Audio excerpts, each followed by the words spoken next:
Welcome to the Murphy, Sam, and Jodi After the Show podcast. This is where we hang out after the show. It's really hard to figure out. Works, right? Yeah. Really hard to figure out. Okay, so one of the stories that we dropped in 3 Things to Know today, and it killed me to only go 30 seconds on it, so I wanted to talk a little bit more about the CEO of Cracker Barrel after 3 years stepping down. Her name is Julie Masino. She's the one who brought in all the changes and brought in all the havoc. Yeah, because getting rid of Uncle Herschel and the simplified sign and the clean out the cobwebs. Yeah, she wanted to change their image. She felt like they needed to be brought more modern into today, and so the reason I wanted to talk about it more is that she's been there for 3 years. She has dealt with backlash like you could not believe. Like, you talk about not wanting to leave your house. Mm-hmm. You know, she made all these decisions, and the world responded, the customers responded, therefore,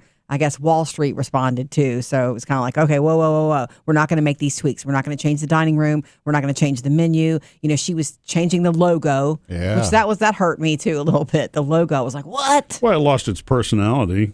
Literally, it lost Uncle Herschel. That is Uncle Herschel. Leaning on the barrel. The thing to me that's just paradoxical about it, and I know it's really easy to judge anything from the outside, okay? Yeah. CEOs are under a lot of pressure because their job is to turn around when companies don't make money, right? Because companies don't make money, they don't stay in business. And so she already had a task in front of her, but I did always find it odd that, the concept, the brand is Cracker Barrel, old country store. Yeah. And so the theming is all about things being old and that feel. And so that, of course, is what the clientele, although those of us who love Cracker Barrel, are going for. It's part of it. It's not just great breakfast. Right. It's that environment. It's a miss. It's a fail. That charm. Yeah. There's going to be a documentary about it, I guarantee. But I brought it up because we mentioned it, and she's being replaced by someone who has a lot of experience, a former CEO of Outback Steakhouse and the Bloomin' brands, who was there for like decades, who's going to come in, has a lot of restaurant and retail experience. Okay. She's going to do the slow step down thing. She'll be there for through September, October, handing things off. Did she voluntarily step down? I don't know that. But I just want to talk about it because I didn't want to do the story so quickly to where it's like, yay, she's out.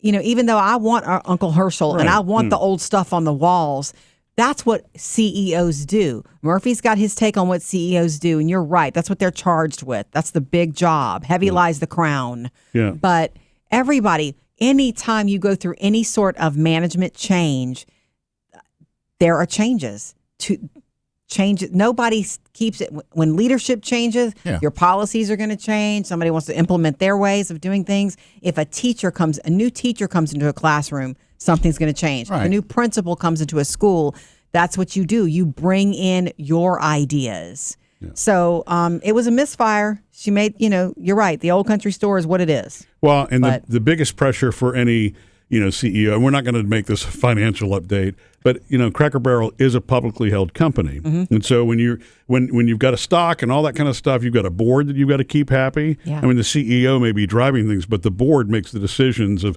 who's hired and who's going to be that CEO and how things are going to be and so forth. So, I mean, I'm sure there's a lot of pressure on any CEO because of that. Yeah, even if she made some of the the wrong choices for the right reasons. What's funny is that her actual flex is that she can take something that does need to be brought into the modern day, and we know she can do that. Yeah, right. Something that does need to be modernized is where she needs to go, because she's a rebrander. And for sure. She wasn't paralyzed by decisions, because, that's the mark of somebody who's a good CEO, too. You got to take action at some point. You can't sit around waiting, for the perfect moment to advance something. Exactly. You have to, you have to be brave. Yeah. Yeah, you do have to be brave. Any word from the Outback guy, and if he's planning on any changes? What do you think? No, I don't. Uncle Herschel's Bloomin' Onion? I don't know if that's the best he could do. I don't know about that. Yeah. But I will say this. One of the cool things, anytime we talk about Cracker Barrel, I don't know if it's a story that you guys know. Most of my stories. We've been together a long time, but... You have a Cracker Barrel story? Of course I have a Cracker Barrel story. Doesn't everyone? We have every Christmas. Oh. Yes, we take our girls and we eat, and we have a good time. Well, not only together. that, you know, many of our fine outdoor Christmas ornaments are from the Cracker Barrel I like Country to buy Store. their discounted Exactly. Christmas stuff. You know, right that little after sweet Christmas. deer. Although Yeah. I have to tell you that after 5 years, the paint fades on. I know. It's But, okay. you know. No, my actual Cracker Barrel story doesn't involve you, Murphy. You weren't there yet. This is when I was a kid, and the first time we as a family ever discovered it. We didn't know. We didn't know what it was. We were on a family road trip in the car. My dad, mom, me, and my brother. And we're driving a very long distance, and we come upon it, and we had never heard of it. And we pull in to get some food, and my dad falls in love with the place. And I did too, kind of, because it was one of those, oh, wow, is that a real, I remember that's a real old broom up on the wall or whatever. Is that a tiller? Washboard. right. Those checkers sure are big. They do have a lot of sickles and hatchets. We had those conversations about this being real and what's that while eating what? Biscuits? What, you bring biscuits to the table first? Right, complimentary biscuits. It was And like, don't forget the golf tee game on the Same. table. Yeah, that's right. They still do Same. that. Yeah. They So- brought that back too. Didn't she try to get rid of that and they brought that back She too? did. I don't know about that. I didn't know about that, but also I want to say the candy in the gift shop. So at every point, anytime something is impromptu, you know how I feel about that. It's already good. It's like, oh wow, this is cool. We've never been here before, but there were so many oh wow moments. Here's some biscuits. Look at this on the wall.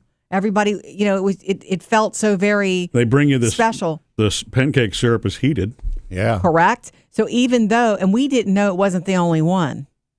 Like we were like, this awesome place. Where are we? Oh, we're in the middle of nowhere. Dang it. We're never going to get this again. So I think my dad, the next time he saw one, he was like, we're not even hungry. We're going again. No matter what. Like it was just, that was the trip that we discovered Cracker Barrel on. And so on the way home, of course, we ate at Cracker Barrel again. Yeah. And maybe again. We had yeah. pretty much the same experience. My dad knew about it.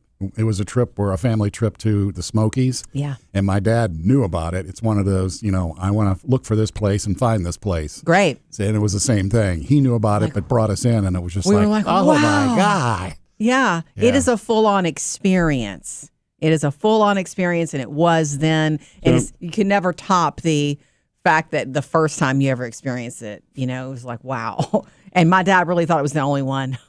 So is it kind of odd, ironic, and maybe ironic's not the right word, that, when I interviewed Jodi for the first time, but meaning not on the radio, but, for a job at that time, we met at Cracker Barrel. It was the first time I'd ever met you, and we met at Cracker Barrel. Yeah. Why did we meet? Why did I not come to the station? It was kind of an embarrassing place to be. Okay. I was there. I'm joking. I'm joking. No, we sat down at a table at Cracker Barrel. Yeah, it was like the midpoint. The station was kind of far away from where we were, Right. And so, I mean, it was farther out in the country than Cracker Barrel. Yeah, the first time Murphy and I ever sat across from each other and had a conversation, it was at a Cracker Barrel. Yeah, it was. That's funny. And that's so funny. I mean, I thought that was just kind of a good. What's the word I'm looking for? Just a easy place to sit. An easy place to sit, but a neutral place. That's what I'm thinking. Neutral. Yeah. Right. Yeah. Anyway, you have any new memories with it? Because we have lots of new with our kids. Our girls love to go with us. Yeah. My new memories of it are whenever y'all go, I get pictures from Murphy. Oh, what do you send him? Pictures of stuff in the gift shop. Yeah. Well, I mean, you don't really see. Where else are you going to find a Jim Neighbors album? A guy who played Gomer Pyle. I know that somebody at some age somewhere enjoys his voice.